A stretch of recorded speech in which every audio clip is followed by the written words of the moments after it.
Hello again, everybody. So today I'm going to be showing you guys really quick how to do hatching and mark making. They're basically going to be the same principle, so I'm only going to show you how to do the one with hatching. But when we're looking at doing hatching, I have my first shading example up here. When we're looking at doing hatching, what we're going to be doing is we're going to be finding those dark spots again. But this time we're going to start with the lightest part. And that part you're going to want to remember, the further apart your lines are, the lighter it is. So in your lightest part, you're going to want to have your lines really far apart. You're still going to start out with mapping out your object first, which I have already done. I'm going to go ahead and start, as you guys can see, right up here, this part, there is a separate plane. So like if there's a separate portion, a separate shape.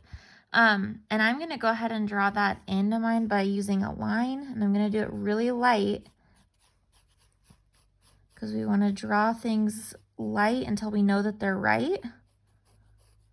So once I get that line in, I'm going to go ahead and start putting in value. And remember, with hatching, we're just making lines, we're not shading.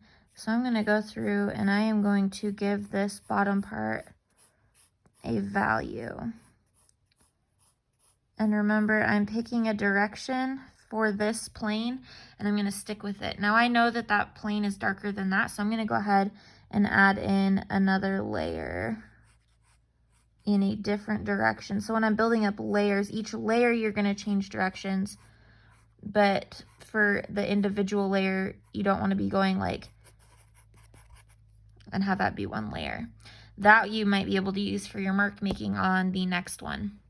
Now this is still, to me, if I look at that versus this is still too light. So I'm going to go ahead and go in and add another layer and still picking a different direction.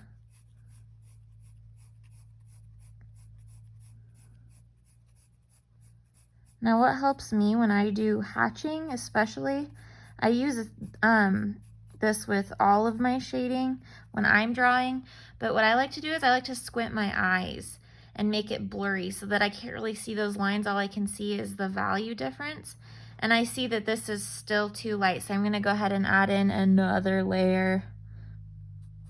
And I'm not going to add this layer in on the whole thing because if I look up here, over here is a little darker than over here. So I'm going to go ahead and come in and add a layer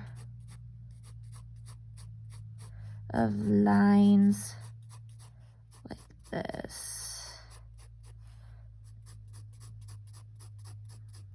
And then a little bit down here at the bottom.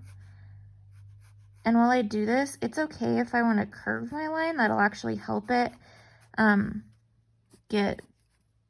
it'll help it give the object form. And we'll talk about form later on in the class. But I'm going to call that good. Then as I move up, I have this crazy, from my cup, I don't know if you guys remember that, but I have this crazy weird line right here. I'm going to go ahead and draw that in. It's probably about right there. And I'm not making this perfect, and that's okay, guys. This is just our practice go around.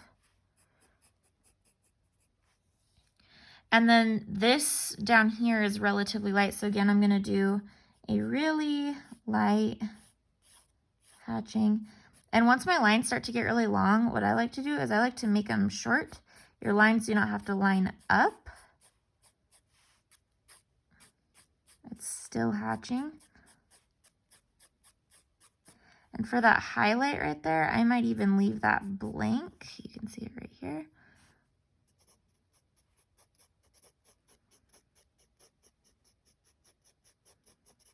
And I am going to go ahead and go in and add another layer on that.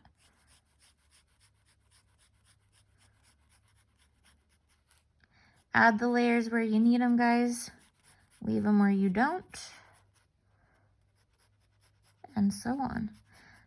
So section off your object, choose different areas and start hatching in those areas. Again, I will finish this and post it for you. But make sure you're sectioning it off. Make sure you're adding value by layering your lines. And then with mark making, you're going to do the same thing. So if I have my cup and I wanted to use swirls. So like this. For my dark parts, if I had, hold on, I'm just gonna really quickly have a cup. If this part in here was super duper dark, I'm gonna do a bunch of swirls that are super close together. And this one's for your mark making. That's gonna go in this quadrant right here. And then if I had a light part, say I had a big highlight like right here, I might do some really big swirls that are really far apart. Something like that. So it's up to you. Just experiment, do your best. I look forward to seeing your guys' work. And if you have any questions, as always, feel free to use that purple folder. Yeah, good luck.